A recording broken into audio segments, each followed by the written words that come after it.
Hi everyone, Comic Reviewer here. This time reviewing on another Halloween film review, and this one is on the 2002 film The Ring.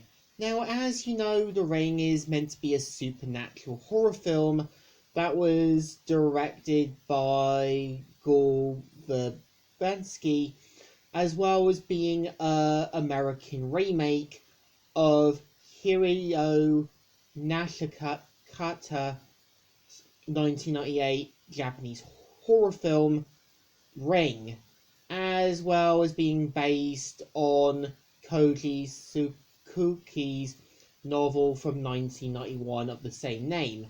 Now, much like the film Darkwater, it's meant to kind of be an American adaptation from the film, much like The Grudge, Shutter, and The Eye.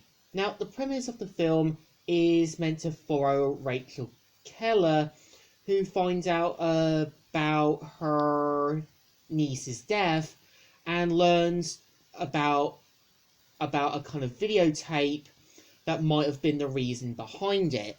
So we kind of see how her and her ex-boyfriend do a bit more research on the tape, putting one piece of the puzzle together and that puzzle together.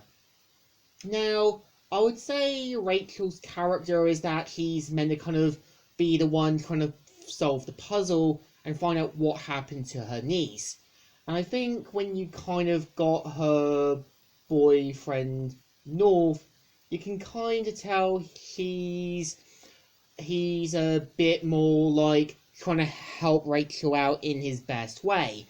And I kind of feel the son Aiden is kind of thrown in to kind of be the kind of kid character who's a little mature but still tries to be the voice of reason.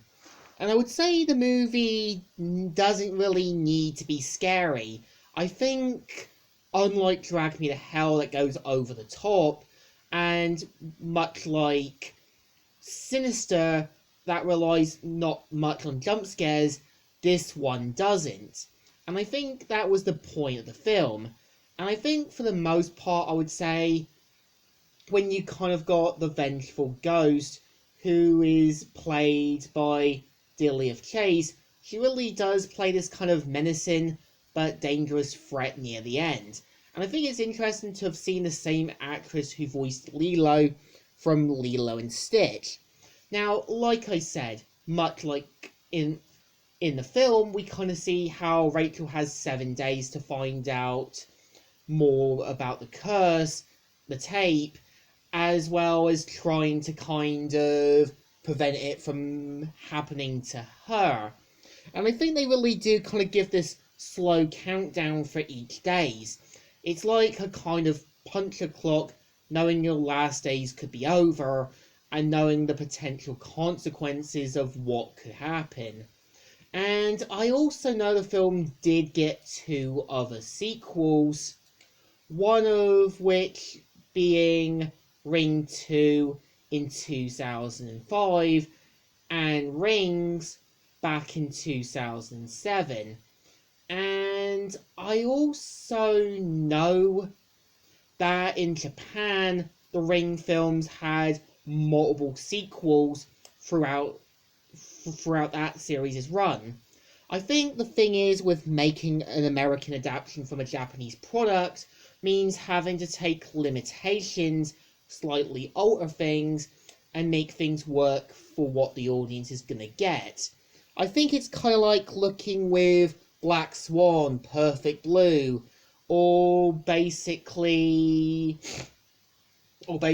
any other media. Sometimes it's going to kind of take inspiration from Japanese stuff, much like Kimba and the Lion King, much like Black Swan and Perfect Blue, much like Astro Boy with the actor who played Harry Joe Osmond in the sort of almost similar film. But I think, to me at least, The Ring is a watchable film. It's not trying to be scary, but it kind of gives you a moment to kind of root for the main character, Rachel, to kind of survive this. So I think this movie definitely deserves a thumbs up. Still good and still alright. So, Comic Reviewer here, signing out.